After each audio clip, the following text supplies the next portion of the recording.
Hello दोस्तों, नमस्कार। आपका हमारे चैनल पर बहुत बहुत स्वागत है। दोस्तों, आज मैं बात करूंगी सिंदूर के बारे में और सिंदूर और सिंदूरा। दोस्तों, जैसा कि हम सभी जानते हैं कि सिंदूरा जो कि विवाह के समय हमें ससुराल पक्ष से मिलता है, यानी स्त्रियों को ससुराल पक्ष से सिंदूरा मिलता है। और दोस्तों, यह एक बहुत ही पवित्र चीज मानी जाती है।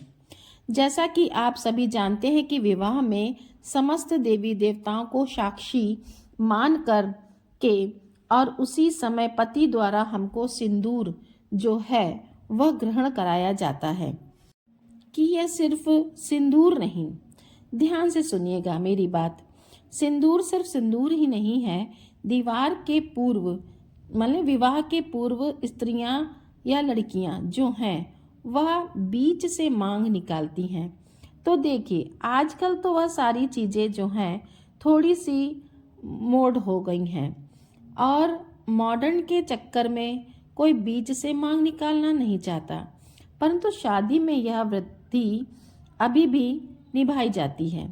हर जगह पर निभाई जाती है कि बीच से मांग निकाली जाती है। और दोस्तों, उसके बाद जब विवाह दिवस होता है, सिंदूर जो पति के हाथों से भरवाया जाता है। तो इसका एक अर्थ यह होता है कि सिर्फ यही अर्थ होता है, ध्यान से समझिएगा, कि एक तरफ तो जो लाइन होती है यानी एक तरफ का जो हिस्सा होता है वह ससुराल पक्ष का होता है, इज्जत का होता है, और दूसरी तरफ का जो हिस्सा होता है वह मायके का होता है। दोस्तों, ऐसा माना जाता है कि आपने भी सुना होगा कि लड़कियां मायके और ससुराल दोनों पक्ष की इज्जत मान सम्मान को बनाए रखती हैं। पति और पिता दोनों का सम्मान वो रखती हैं। इनको जोड़ने वाली जो लाइन होती है वह बीच की हमारी मांग होती है, और इस मांग में पति द्वारा जो सिंदूर भरा जाता है और सिंदूर के साथ साथ सिंदूर भरने से यह दोनों लाइनें जो हैं वह आपस में मिल जाती हैं। कैसे मिल जाती हैं? सिंदूर से। और यह सिंदूर जो है पति द्वारा जो भराया जाता है, तो शास्त्र यही कहता है कि बीच की खाली हिस्से को भरने वाला जो पति होता है वह पत्नी को यह जिम्मेदारी देता है कि वह मायके और ससुराल दोनों में सामंजस्य बनाए रखें। दोस्तों, यह जो सिंदूर की बात है, और आज समझ सकते हैं कि मैं क्या हर सुहागिन अच्छी तरह जानती है कि उसके जीवन में सिंदूर और उससे जुड़े सिंदूर का महत्व क्या है। दोस्तों, सिंदूर आँख से जुड़ी हुई बहुत महत्वपूर्ण बात है, जिससे कि जो कि आप लोग आजकल बहुत ज़्यादा पूछ रहे हैं, प्रश्न बहुत ज़्यादा आ रहे हैं, क्योंकि एक मेरी वीडियो थी जिसमें पहले बहुत। तो दोस्तों, यहाँ एक प्रश्न यह उठ रहा है कि जब हम सिंदूर लगाएं तो स्नान के बाद तुरंत लगा लें या कुछ खाने के बाद हम सिंदूर को लगाएं। तो दोस्तों, स्थानीय लोग जैसा करते हैं आप वैसा ही करें। और स्नान के तुरंत बाद जो है सिंदूर नहीं भरना। अब बात पूजा की जाती है, तो देखिए, स्नान करके आप तुरंत आ रही हैं तो उसके बाद आप एक दाना चीनी का भी डाल सकती हैं। इससे आपके पूजा करने में किसी प्रकार की समस्या नहीं होगी। अगर आपको लग रहा है कि आपका मुख झूठा हो जाएगा, तो ऐसा कुछ नहीं है। आप स्नान के बाद एक चीनी का दाना, एक मिश्री का दाना, कुछ भी ले सकते हैं, जैसा कि आप सुन रही होंगी। शास्त्र ये बता रहा है कि स्नान के तुरंत बाद सुहाग नहीं या श्रृंगार नहीं किया जाता है। तो इसका एक शास्त्रीय नियम यह है कि हमारे साथ भी यही बताता है, शास्त्र बताता है कि स्नान के बाद आप कुछ और कार्य करें, कुछ ना करें, लेकिन आप कम से कम उम्र में कुछ ऐसी वस्तुओं रखें इससे आपका मुख और शरीर अपवित्र ना हो। तो दोस्तों सिंदूर आप तब भरें, स्नान के तुरंत बाद आप मुख में वो एक चीनी का दाना या मिश्री का दाना ले लें, ताकि आपको ये ना लगे कि आपका मुख या शरीर अपवित्र हो गया है। और उसके बाद जब आप अपने देवी देवता की पूजा करने जा रहे हैं, उसमें जैसे आपने गौरा जी को जब सिंदूर लगाया और गौरी माता में सिंदूर दिया, तब उसके बाद ही आप अपनी मांग में सिंदूर भर लें और सिंदूर आप लगा लें। अच्छा, इसके बाद मांग भरने के बाद आप पूरी अपनी पूजा करेंगे। दोस्तों, हम किसी के यहाँ के नियम का खंडन बिल्कुल नहीं करेंगे। आपके परिवार में या आपके गांव में जैसा होता हो, उचित हो, आप वैसा अपना सिंदूर भरने का नियम अपनाएं। शादी के सिंदूर से जुड़ी हुई बातें तो मैंने आपको बता दी। दोस्तों, सबसे पहले तो यह आप जान गए हैं कि सिंदूर जो है कितना अधिक पवित्र होता है। यहाँ तक कि ससुराल में जब हम प्रवेश करते हैं तो उस प्रवेश के साथ साथ हमारे हाथों में जो सिंदूरौटा होता है दोस्तों, इसलिए होता है कि हम आज इस घर में हमारा जो पहला प्रवेश है सिंदूरा के साथ हो रहा है। भगवान करे, यानी ऐसी कामना की जाती है कि जब हम इस घर से विदा हों, तो विदा का अर्थ होता है दोस्तों कि जब हमारी आखिरी विदाई यानी अंतिम विदाई आप समझ सकते हैं, तो हमारे हाथ में मतलब हमारे मांग में भी सिंदूर भरा ही रहे, यानी कि हमारे अंतिम दिन भी मेरे मांग में सिंदूर भरा रहे। गृह प्रवेश का सिर्फ और सिर्फ यही कारण है। तो अब आप सभी समझ गए होंगे कि सिंदूर जो हमारे जीवन में कितना महत्वपूर्ण है। पर दोस्तों, जैसा कि सिंदूरौटा होता है लकड़ी का बना होता है, शादी के बाद 10 साल भी के बाद भी हो सकता है वह कहीं से गिर जाए, जिससे बच्चे होते हैं कहीं ना कहीं से वह गिरा देते हैं, फिर बदनसीबी दौरान टूट जाए या फिर उसमें खून लग जाता है, जैसा कि यह प्रश्न आप लोगों का आ रहा है। तो दोस्तों, अपने सिंदूरौटा को जिसमें हम सिंदूर रखते हैं, किन्हीं कारण से वह गिर गया हो, चिटक गया हो, या बच्चों ने गिरा दिया हो, या उस सिंदूरौटे में घुन लग गया है, तो आप अगर यदि घुन लग गया है, घुन की समस्या है, तो आप उसे समय समय पर धूप में दिखाते रहेंगे। तो धूप में दिखाने से आपका जो घुन की समस्या है वो खत्म हो जाएगी। अब एक प्रश्न उठता है कि हम सिंदूरौटा किस दिशा में रखें। तो घर में हमारा सबसे अच्छी दिशा पूर्व दिशा और उत्तर दिशा है, तो सिंदूरौटा हमें हमेशा पूर्व दिशा में रखना चाहिए। दक्षिण दिशा में तो हमें भूल करके भी नहीं रखना चाहिए, क्योंकि दक्षिण दिशा जो है वो यमराज और पितरों की दिशा मानी गई है। इसलिए जैसे हमारी अलमारी दक्षिण दिशा में है, उसका मुख जो दक्षिण दिशा में खुलता है, तो हमें उधर नहीं रखना चाहिए।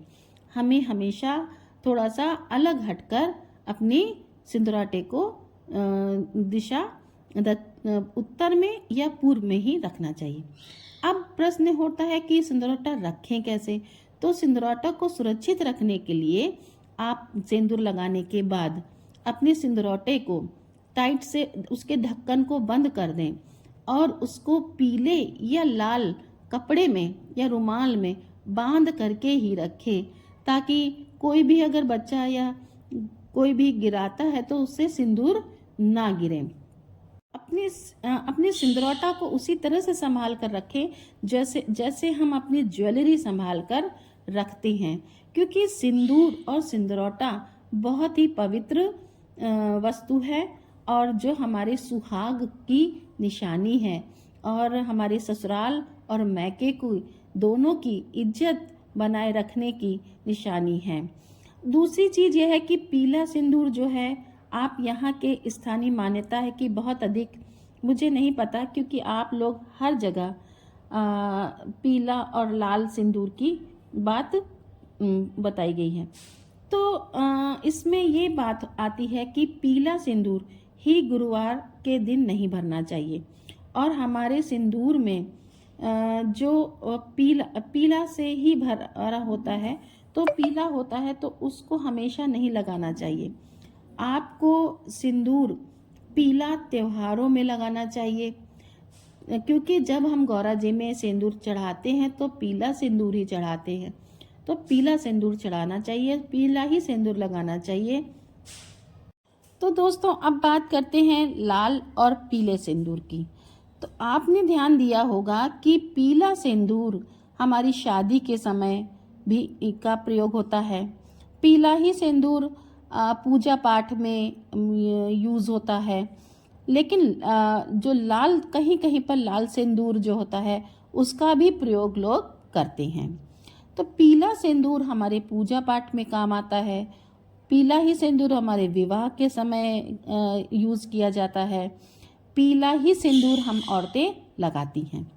लाल सिंदूर जो है वो उसको लोग कुमकुम भी के नाम से भी पुकारते हैं। अब जब लाल सिंदूर, जब हम परिस्थितियां जिस हिसाब से बदलती जा रही हैं, महिलाएं वर्किंग हो गई हैं, बाहर काम काज के लिए जाने लगी हैं, और पीरियड्स के दिनों में हम पीला सिंदूर नहीं छूते हैं। सिंदूर जो कि एक बहुत पवित्र चीज है, उसको हम अब जब अपवित्र होते हैं, पीरियड्स से होते हैं, तो नहीं छूते हैं। तो एक बाहर जाने में हम बिना सिंदूर के तो जा नहीं सकते हैं पीरियड्स के टाइम। तो ये बना दिया गया है कि हम लाल सिंदूर लगा लें, ताकि हम सुहागिन दिखें और कोई ये ना समझ सके कि हम पीरियड्स में हैं। तो इसलिए हमारा पीला सिंदूर जो हम गौरा जी को भी चढ़ाते हैं और पूजा पाठ करने के बाद अपनी मांग में भी भरते हैं, वो बहुत ही पवित्र सिंदूर माना गया है। लेकिन केवल गुरुवार के दिन हमें पीला सिंदूर अपनी मांग में नहीं भरना चाहिए, ऐसी मान्यता बताई गई है। दोस्तों, सिंदूर अपने आप में ही इतना पवित्र होता है, वह कभी झूठा नहीं होता है। महिलाएं जानना चाहती हैं, स्त्रियां जानना चाहती कि क्या पीरियड्स के टाइम हम सिंदूर भरते हैं तो झूठा हो जाता है? नहीं, जो सिंदूर हम लगाते हैं पीला सिंदूर, तब जब पीरियड हो तो पहले तो 3 दिन लगाते ही नहीं हैं, मगर अब बाहर जाना होता है तो महिलाएं लाल सिंदूर लगा लेती। तो इसके लिए वो अलग से थोड़ा सिंदूर, लाल सिंदूर अलग डिबिया में रख लें, और जब ऐसी परिस्थिति आए तब वो अपनी मांग में लाल सिंदूर लगा सकती हैं। और उसकी मैं बात करूं, एक होता है लाल सिंदूर, तो जिससे कभी कभी उसको रोली भी बोला जाता है, लेकिन वो लाल सिंदूर के नाम से भी कहीं कहीं जाना जाता है। आपको 3 दिनों तक तो बिल्कुल सिंदूर नहीं लगाना चाहिए, मगर अब परिस्थितियां ही ऐसी बदल गई हैं। अच्छा, अब आता है कि पहले समय स्त्रियों को कहीं जाना नहीं पड़ता था, तो इसलिए स्त्रियां बिना सिंदूर के घर में रह लेती थीं। और अब दोस्तों बात आती है कि महिलाओं को, सुहागिनों को दिन में कितनी बार सिंदूर मांग में भरना चाहिए। तो दोस्तों, बार बार कंघी करना और सिंदूर भरना अच्छी बात तो नहीं है, लेकिन स्नान के बाद, आपको पूजा पाठ करने के बाद तो मांग में सिंदूर सुबह प्रातः भरना चाहिए। उसके बाद शाम को वही 3 से 4 बजे के बीच में आप एक बार बाल खींच कर, कंघी करके अपनी मांग को आप भर लें। यानी कि कहने का मतलब है, आप दिन में कम से कम 2 बार सिंदूर आप अपनी मांग में भर सकती हैं, और वही भरना भी अच्छी बात है। इससे ज़्यादा बार भरना वो अच्छी बात नहीं है। आपको रोज़ हर तरह के हेयर स्टाइल करती हैं तो एक बार सिंदूर लगा लिया, यह ज़्यादा उचित है। लेकिन अधिक से अधिक आप हर बार सिंदूर लगा रही हैं तो वो अच्छी बात नहीं है। दोस्तों, सिंदूर से जुड़ी हुई एक बात और है कि सिंदूर जो है, हमें ना तो किसी और का प्रयोग करना चाहिए, ना ही स्वयं का सिंदूर किसी और को देना चाहिए।